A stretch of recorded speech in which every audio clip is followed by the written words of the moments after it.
Hey guys, Econs here with another World of Warcraft gold making guide. Today we're going to be taking a look at the top 5 ways I've been making gold in the Shadowlands Pre-patch. Have been MIA from YouTube for a couple of months. I've just been focused on growing my channel over on Twitch. I did start streaming again about 3 months ago. Did hit 2,000 followers not too long ago, and we're actually almost at like 2.6k. So I do appreciate everyone that stopped by the stream and followed, as well as the subscribers on Twitch. So let's go ahead and jump into our video, take a look at the top 5 ways I've been making gold and pre-patch. 5. Coming in at number 5, or at the bottom of my list, is farming and the gathering professions. Definitely my least favorite ways to make gold. However, I do highly recommend it for people starting out getting into gold making to help build up your capital. That way you have some to invest in materials, as well as flips.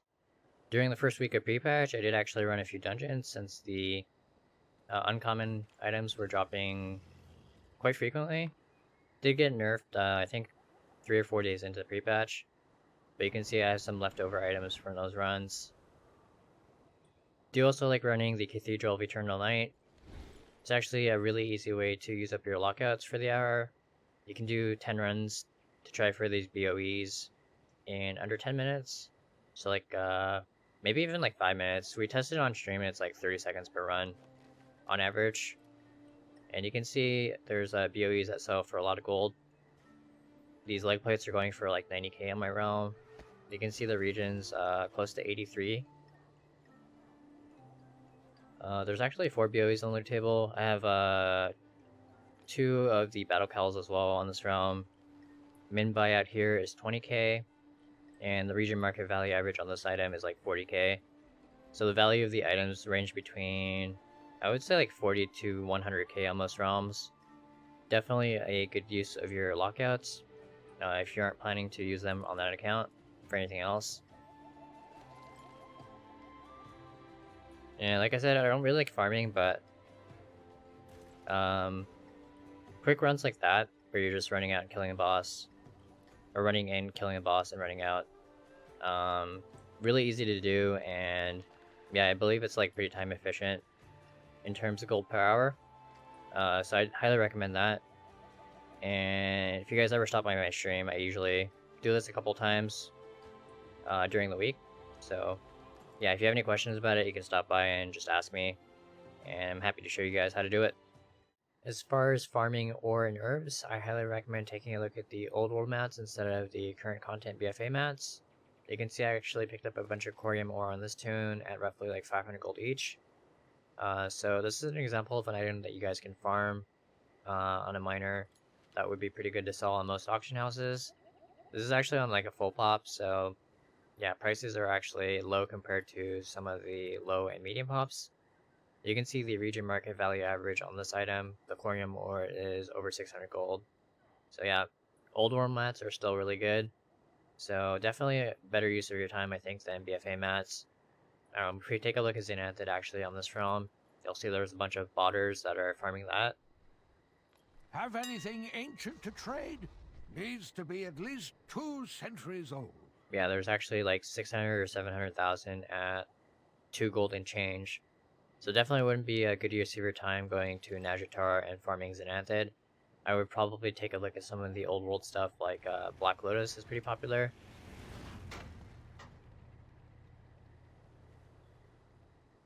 You can see Black Lotus even full pop is selling for like 1.1k, 2k. Region market value average is slightly less on this item though, 743.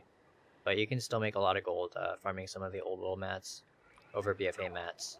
So definitely take a look at what your market's like on your realm, and then yeah, just farm what's most efficient. 4. Coming in at number 4 is scrapping. This is actually another activity I dislike doing. However, it is pretty good gold per hour, as you can turn the Expulsum into crafts, which sell at a nice profit. The professions did get a nice boost with pre-patch, and it's definitely still worth using the scrapper for the Expulsum and using the Expulsum to craft. As far as Expulsum on this tune, you can see I dumped most of them into the Highborn Compendiums. In the last 30 days, we've sold 1,694 trinkets for a little bit over 2.1 million gold in sales, which works out to a little bit over 1,200 gold per trinket. The crafting cost on these is like roughly 400 gold, so profit margin is like 66-67%. So I can probably say that 700k of this 2.1 million was my cost basis, and then roughly 1.4 million is total profit. Definitely worth using the scrapper still, and the compendium's actually got a nice boost, specifically the storms, with the scaling. You can see it gives a ton of haste, so it's really popular for most of the casters. It's actually best in slot for every caster, I think, right now. So there's a really high demand for it, and yeah, even on the full pop like this, you can see I've sold quite a few.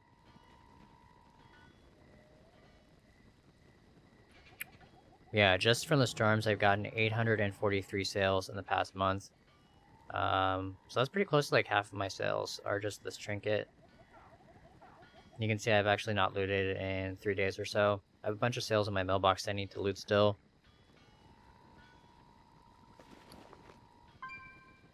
A lot of bracers to process as well. But I'm going to be opening up this mailbox on stream later today. So definitely stop by and say hi. I'll show you guys a lot of mailboxes. It's actually been 2 days since I've streamed, and I've gotten in the habit of saving my mailboxes for opening on stream. But yeah, the storms really solid.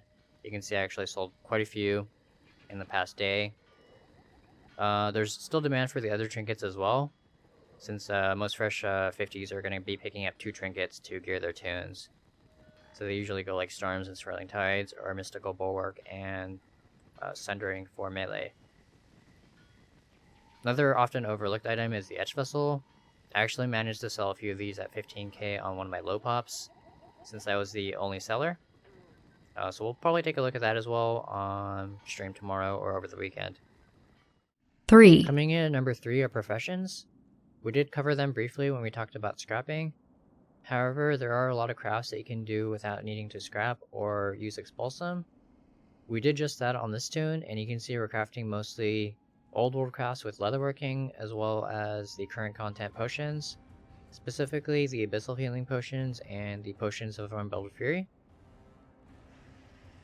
So yeah, we got a nice 100k mailbox just from selling 3 old world transmog pieces, as well as the potions. And none of these crafts require any sort of expulsum or scrapping. Definitely another market to explore once you've saturated your market with uncanny gear and other pieces of armor that require expulsum to craft. So on this account, you guys can see we started playing on Tech Congress in July. So we've been here roughly 4 months.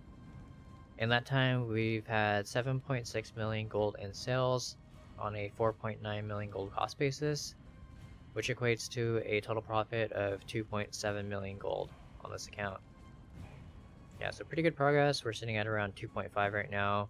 I think I ended up buying a couple of tokens just to pay for game time on this account. Since we were making gold pretty easily, I just used the gold here. Most of this gold is actually from professions. We did actually do a fair bit of shuffling with the Motes of Harmony and Spirits of Harmony about a month ago. So that's where the dip in our gold total happened, because we invested in a bunch of Motes and Spirits here, and then back here as well. We invested in it in, yeah, like 600k here, maybe like 600k here as well. So yeah, I think our total gold spent on Motes of Harmony is pretty close to like 1.2 million. Yeah, because we bought 236,000 Motes of Harmony, and our average purchase price is like 5 gold. But we made all of that back as well as profit, just shuffling that into Living Steel with our Transmute Master and selling the Living Steels. You can see we sold 4,470 of those at 289. So yeah, quite a bit of sales.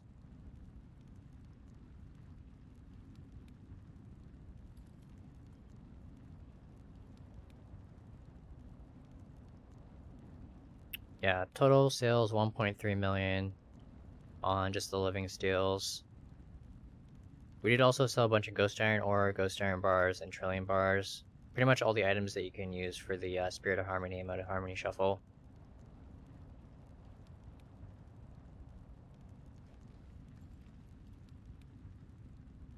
So yeah, cross basis on the Motes of Harmony is a little bit over 1.2 million. About 236,763. A little bit over 5 gold average, so made a lot of gold with the shuffle. But Motes of Harmony and Spirits of Harmony are pretty expensive right now, so I haven't touched this. But this is also something to look into, especially if you have an alchemist with Transmute Mastery. It can be really good profit on most realms. 2, Coming in at number 2 is Rolling Alts, specifically allied races, which start out at level 10. The new leveling experience as well as level squish has made it really easy to make gold on these level 10s. Most popular use right now is for Sky Golem army, just rolling a allied race which starts at level 10, running out to Pandaria to level up the Pandarian Engineering to 75, getting the Jards and Sky Golem recipe, and just using the daily cooldown each day to be able to craft Sky Golems after 30 days.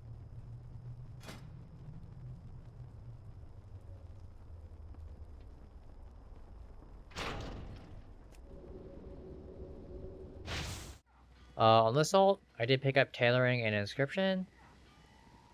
You can see my rogue is only level 10. Just ran it out to the BFA zone, picked up the BFA Tailoring as well as BFA Inscription. Usually AFK crafting the Tide Spray Linen Bracers on this tune.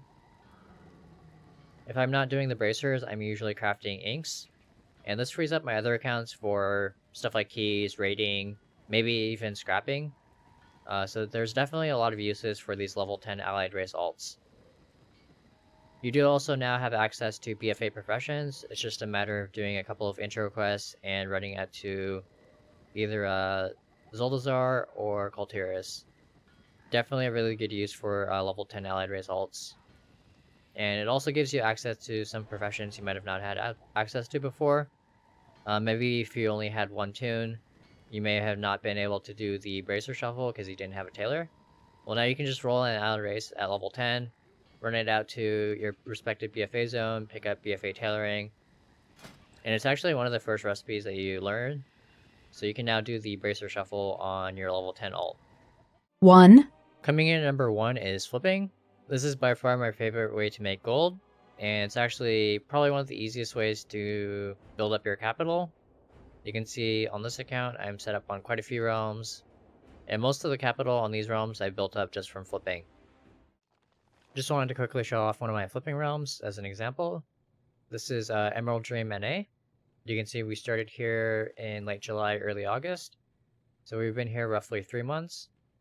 In that time, we've had 267k in total sales, 141k cost basis, for a total profit of 125k.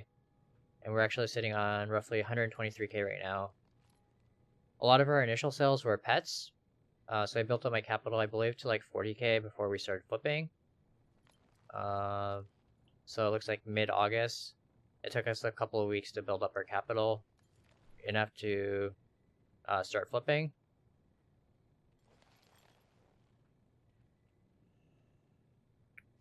If you take a look at our resale tab, you can see we've had some pretty nice flips. We'll just take a look at the first 3. So our best flip was the Tremendous Tankard of Terror. We bought 2 of those, average buy price 2.1k, and our average sale price on that was 30.3, so a little bit over 28k profit on those. Hydrochrome Magus, which was actually one of our first flips. We bought 2 of those at 1.2k.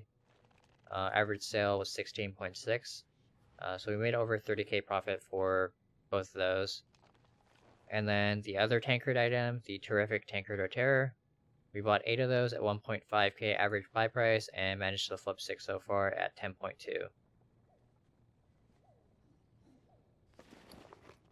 Did actually sell one of those earlier today, or it looks like yesterday, for 18k. I did also reset a couple of items, the Zandalari ankle renders. Bought up anything under 100 gold and reset the price to 500. I can also sell these on other realms, so I'm not too worried about flipping them on this realm. Did also reset Lofty Legs. Thought 1.2k was too low, so I just bought them all out and reset the price to, I believe the other ones were listed at like 12k. So we should make some nice profit off of those. And then I did also reset this schematic. Bought out, I think 6 total for 1k each. So hopefully we can flip some of these items. If we take a look at our wealth tab on this tune, you can see our total gold acquired is over 90 million.